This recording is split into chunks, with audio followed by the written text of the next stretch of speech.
পৃথিবীর বুকে সবার শত্রু ছিল, সবার দুশমন ছিল, সবাইকে কষ্ট দেওয়া হয়েছে।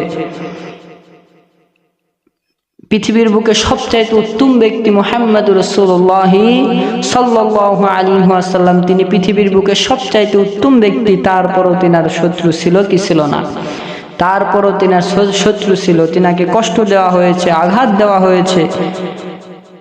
এই আঘাতের কারণে রাসূলুল্লাহ সাল্লাল্লাহু আলাইহি ওয়াসাল্লাম জমিনের ভেতরে শুয়ে শুয়ে কান্না করেছেন, মক্কার দেওয়াল ধরে কান্না করেছেন। সবার জীবনে কষ্ট ছিল।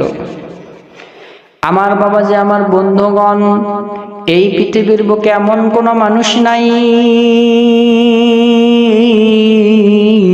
যার জীবনের ভেতরে কোনো কষ্ট নাই। আমার বাবাজি, আমার বন্ধুগণ, আপনার আমার নবী হযরত মুহাম্মদ রাসূলুল্লাহ সাল্লাল্লাহু আলাইহি ওয়াসাল্লামেরও কষ্ট